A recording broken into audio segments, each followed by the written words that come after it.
बहुत समय पहले की बात है। एक विशाल और समृद्ध राज्य था, सूर्यनगर। वहां के राजा विक्रम सिंह एक न्यायप्रिय और वीर शासक थे। उनकी रानी प्रतिभा देवी बुद्धिमान और दयालु थीं। इकलौता बेटा राजकुमार अर्जुन बचपन से ही साहसी, निडर और तेज बुद्धि का था। वह तलवारबाजी, घुड़सवारी और शास्त्रों का गहरा झांता था, परंतु अभी तक उसे कोई बड़ी परीक्षा का सामना नहीं करना पड़ा था। राजा चाहते थे कि अर्जुन केवल राजसी ठाट बाट में न पले, बल्कि जीवन की कठिनाइयों और चुनौतियों को समझे। एक दिन राजा ने अर्जुन को बुलाया और कहा, पुत्र, तुम्हारी शिक्षा पूर्ण हो चुकी है। अब समय आ गया है कि तुम अपनी वीरता और बुद्धि की परीक्षा दो। मैं तुम्हें एक यात्रा पर भेजना चाहता हूं। अर्जुन ने पूछा, पिताश्री, यह परीक्षा कैसी होगी? राजा ने गंभीरता से कहा, इस राज्य के उत्तर दिशा में घने जंगलों के पार काली पर्वत है। वहां एक दुष्ट राक्षस भीषणासुर ने आतंक मचा रखा है। वह गांवों को लूटता है, लोगों को पकड़ लेता है और बच्चों को डराता है। मैं चाहता हूं कि तुम जाकर उसका अंत करो और साथ ही रास्ते में जो भी कठिनाई आए उसका सामना वीरता और विवेक से करो। यही तुम्हारी असली परीक्षा होगी। राजकुमार अर्जुन ने सिर झुकाकर आज्ञा स्वीकार की। अगली सुबह सूरज की पहली किरण के साथ राजकुमार ने अपनी यात्रा शुरू की। उसके साथ था उसका वफादार घोड़ा सिंहवाहन और एक छोटी सी तलवार। राजा ने जानबूझकर उसे बड़ी सेना नहीं दी, ताकि वह खुद अपनी सूझबूझ से परिस्थितियों का सामना करे। पहला दिन शांत रहा, लेकिन दूसरे दिन घने जंगल में प्रवेश करते ही कठिनाइयां शुरू हो गईं। शाम होते होते अर्जुन एक वृद्ध और अंधे साधु के पास पहुंचा, जो पेड़ के नीचे बैठा ध्यान कर रहा था। अर्जुन ने उनके पास जाकर प्रणाम किया और पूछा, बाबा, क्या आप जानते हैं कि काली पर्वत की ओर जाने का रास्ता कौन सा है? साधु ने कहा, राजकुमार, रास्ता तो सीधा है, लेकिन तुम्हें 3 परीक्षाओं से गुजरना होगा। पहली परीक्षा तुम्हारे धैर्य की होगी, दूसरी परीक्षा तुम्हारी दया की और तीसरी तुम्हारी वीरता की। यदि तुम सफल हुए तो ही भीषणासुर से सामना कर पाओगे। अर्जुन ने सिर झुकाकर धन्यवाद दिया और यात्रा जारी रखी। पहली परीक्षा, धैर्य की। अर्जुन घने जंगल के बीच एक तंग रास्ते पर चल रहा था, जब अचानक रास्ता पत्थरों से भर गया। घोड़ा आगे नहीं बढ़ सका। उसे या तो कई मील पीछे लौटना पड़ता या फिर पत्थरों को हटाना पड़ता। अर्जुन ने सोचा, पीछे लौटना समय की बर्बादी होगी। उसने घोड़े को एक पेड़ के पास बांधा और खुद पत्थर हटाने लगा। यह काम आसान नहीं था। उसके हाथ छिल गए, पसीने से शरीर भीग गया, लेकिन उसने हार नहीं मानी। कई घंटे की मेहनत के बाद रास्ता साफ हुआ। तभी एक वृद्ध महिला प्रकट हुई और बोली, राजकुमार, तुमने अपनी पहली परीक्षा पास कर ली है। धैर्य हमेशा जीत की कुंजी होता है।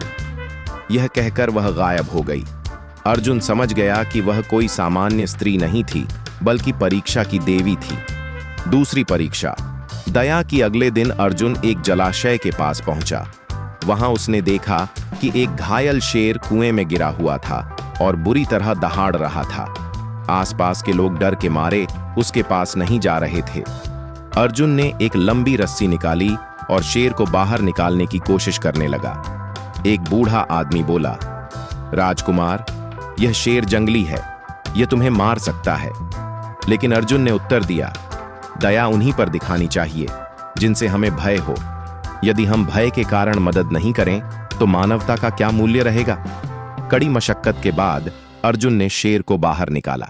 शेर ने एक बार उसे देखा और फिर चुपचाप जंगल की ओर चला गया।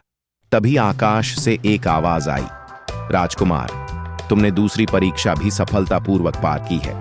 दया ही सच्चे वीर की पहचान है। तीसरी परीक्षा, वीरता की। अब राजकुमार काली पर्वत की तलहटी पर पहुंच गया था। वहां का वातावरण डरावना था। चारों ओर धुंध, वीरानी और डरावनी आवाजें।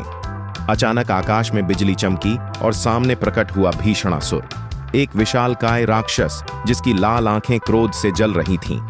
राक्षस ने दहाड़ते हुए कहा, कौन हो तुम जो मेरी दुनिया में घुस आया है? राजकुमार ने तलवार उठाई और कहा, मैं सूर्यनगर का राजकुमार अर्जुन हूं। तुम्हारा आतंक अब समाप्त होगा। भीषणासुर ने एक भारी गदा उठाई और अर्जुन पर वार किया, पर अर्जुन फुर्ती से बच गया। दोनों के बीच भयंकर युद्ध हुआ। घंटों तक गदा और तलवार की टकराहट जंगल की घाटियों में गूंजती रही। अर्जुन बार बार घायल हुआ, परंतु हार नहीं मानी। एक समय ऐसा आया जब राक्षस ने अर्जुन की तलवार तोड़ दी। अब अर्जुन निहत्था था, पर उसने पास की एक जलती लकड़ी उठाकर राक्षस की आंखों में झोंक दी और फिर छलांग लगाकर उसकी पीठ पर चढ़ गया। तेजी से उसने उसके सिर के पीछे की नस पर वार किया। भीषणासुर गिर पड़ा और अंततः समाप्त हो गया। अंतिम रहस्य और पुरस्कार। भीषणासुर के मरते ही वातावरण बदल गया। काली धुंध हट गई, आसमान साफ हो गया और आसपास हरियाली लौट आई। एक प्रकाश पुंज में 3 देवियां प्रकट हुईं, धैर्य, दया और वीरता की प्रतीक। उन्होंने अर्जुन से कहा, हे राजकुमार, तुमने तीनों परीक्षाएं उत्तीर्ण की हैं। तुम केवल एक योद्धा ही नहीं, बल्कि एक सच्चे राजा बनने योग्य हो। उसी समय वहां राजा विक्रम सिंह और रानी प्रतिभा देवी भी पहुंचे। उन्होंने गर्व से अर्जुन को गले लगाया। राज्य में विजयोत्सव मनाया गया और अर्जुन को राज्य का युवराज घोषित किया गया। निष्कर्ष, राजकुमार अर्जुन की यह परीक्षा केवल राक्षस से युद्ध की नहीं थी, बल्कि उसके भीतर की कमजोरियों, भय और अहंकार को पराजित करने की थी।